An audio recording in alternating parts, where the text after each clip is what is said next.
These are results of faith. My name is Jackie. I was born into heaven and I took myself to hell. But at home, I always had love. You know, my parents have been married for over 27 years, so I had a loving, caring household. I never saw any fights at home. 20 years ago, we received Jackie, our daughter. And in the beginning, everything is normal. Adaptation, a new child. So my parents, all in all, they were very, very loving. They disciplined me because they wanted me to grow up in the right path. Being that my mom and dad, you know, are ministers, my dad is a bishop of the church, my dad wanted me to grow up, you know, in a godly way. And so when they kind of started to notice that I was walking towards a different path, they, you know, try to put a leash on me and not have me do the things that I wanted to do. And then she stopped it to be that sweet baby and started to become an angry, bitter, aggressive girl inside the house. I started to have anger develop inside of me. I started to be angry towards my parents, towards the kids at school, you know, because then I started to see that the kids at school, they could go out with other friends, they could have sleepovers, you know, they could do certain things that I couldn't, you know, and that started to make me a rebellious child because I started to lash out against my parents. And due to that, I started fighting in school because all that built up anger, I reached a certain point that I started to just let it burst out. You know, there was an episode where I wanted to go out and my mom didn't let me. And so I grabbed a knife from the kitchen, I put it to my wrist, and I told her, if you don't let me go out, I'm going to cut myself. And I remember once arriving home, my wife was bleeding and a lot of screaming. And I just arrived and, you know, after half an hour, and the police officer knocked at the door. So when I opened the door, I was shocked. And my mom, being the loving, nurturing mom that she was, she tried to take the knife away from me. And also due to all the built up anger I had inside of me, my reaction was to punch her in the face. And due to that, due to all the yelling back and forth beforehand, the neighbors had already called the cops. So as soon as I threw that punch on her, the cops were knocking at the door. And, you know, that day I was handcuffed in my house and brought to juvie. And that day, they took her out of my house and she was cuffed.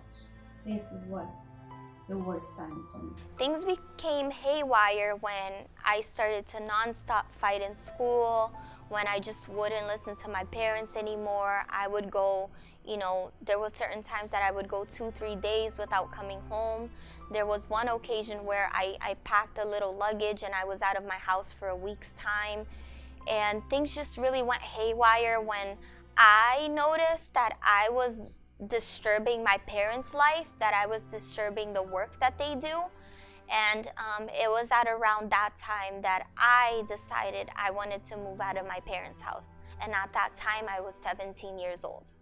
When she became 17, then once she knocked at the door in our room, crying, we knew that she was, after many disagreements, screaming in the house, saying all the time, now I am 17, I don't want your life. Baby, you already suffering, you suffer more, I used to say her. Since she was little, I used to teach her, there is a right way and a wrong way. The wrong way will bring a lot of problems into your life. And she remembers that until today. And that day I remember saying, what do you want? No, I want to live my life. Yes, she was. And then I say, okay, so if you want to live your life, then we helped her, and then she left again our house. And so I started to go out even more. I started to stay out all night. And that was when I was introduced to alcohol. I started drinking very, very heavy, alcohol, vodka, Hennessy. I started to, just take shots. Hanging around that older group of people, I was then introduced to, clubs. I wasn't even old enough to go to clubs, but then I was introduced to people that were club promoters, and so I started to become a club promoter. And so, with that, I had to be in contact with a lot of people. So I would go, I'd have to stay there at the club all night. So everywhere I went now, I was being paid. Everywhere I really showed face, I was being paid. So everyone around me, they saw me and they thought, wow, like she really has it all, because at that time I had reached a certain amount of followers. I was now an influential model. I was modeling for brands. I was in that world, of fame. I even had like an Instagram for my modeling, and that started to grow. People from other states started to call me to go host events at their states. So then I started to travel. I started to do more music videos of, well-known celebrities, modeling certain products and getting paid even off pictures off my Instagram. I would get paid to take pictures of people's products. But then that's when I started to become dependent on alcohol and on drugs to keep that persona that people wanted me to keep. When I would go home, I would be sad, I would cry, I'd be depressed. I started developing suicidal thoughts. Then after, I started attempting by cutting myself. And within that situation, my depression got so deep that I reached a certain point where I thought that having more money was gonna make me happier. So I realized that I was in hell itself when one day I came home from work, from dancing, and I had trash bags full of money. And so I remember coming home and laying all of that money out in my living room and looking at that money, and I just felt so alone and so depressed and so, empty. I had a very big emptiness inside of me. And I remember that time I threw the money up in the air, and but it's like as those dollars fell, it's like everything I had left fell along with it. And it was really in that moment where I realized that the money I had wasn't gonna fill the void I had inside of me. It wasn't, the car that I had, the bags that I had, the shoes that I had. It was in that moment that I realized all these things I had conquered were not gonna fill that little side, that big void I had inside of me. So that night, I remember crying, but it wasn't like a cry I had cried other times, because I would cry all the time by myself at home.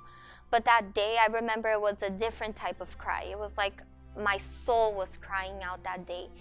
And I remember just going down on my knees, in the midst of all of those dirty dollar bills. And I remember just going on my knees and just talking to God for the first time in what felt like forever.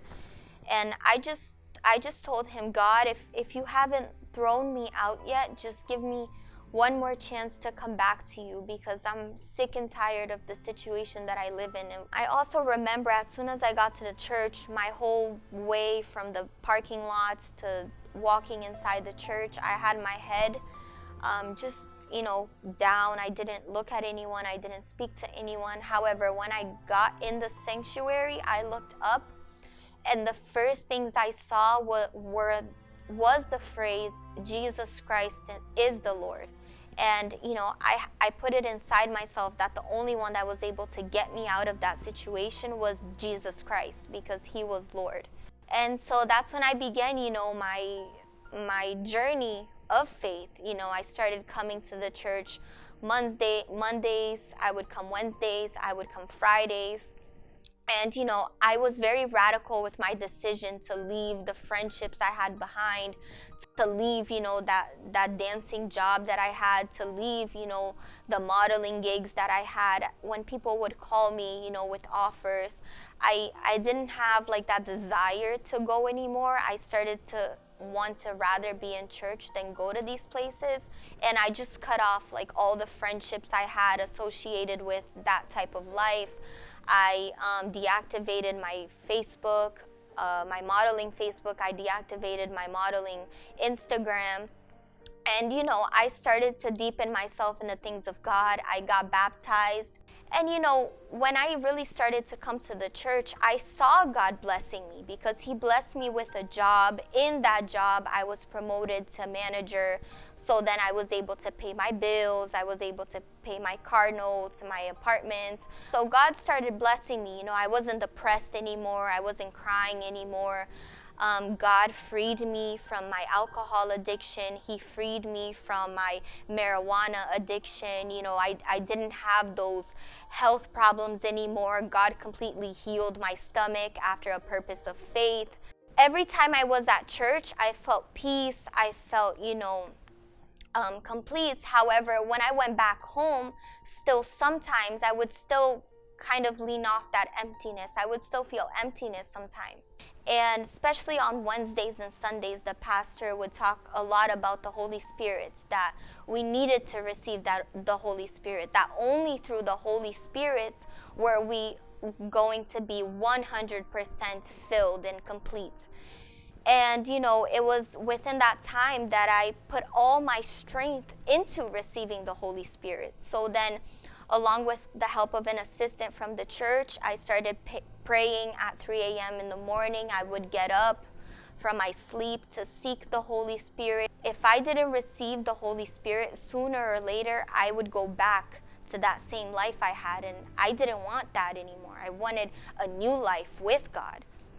I remember telling him, Lord, I don't have anything else to give you. You know, everything you asked of me, I already gave. In that moment, in that day, I completely poured myself out. She called us and crying, happenings, right? Happenings. Not the cry before we're we crying now because she said. Because before when she used to call, you would tremble. Yeah. But now she called. She said, Mommy, I received the Holy Spirit. I received the Holy Spirit. And crying. We cry also, right? Because nothing paid the price. Nothing paid the price for this. Nothing. Today, I am completely transformed. I'm, you know, a whole nother person inside out. You know, the outside appearance is really a consequence of the change that the Holy Spirit made inside of me. Today, I'm not depressed. Today, I'm not sad. Today, I'm not addicted. Today, I don't have any health issues. You know, today, my relationship with my parents are restored. My mom today is my best friend. I tell her everything.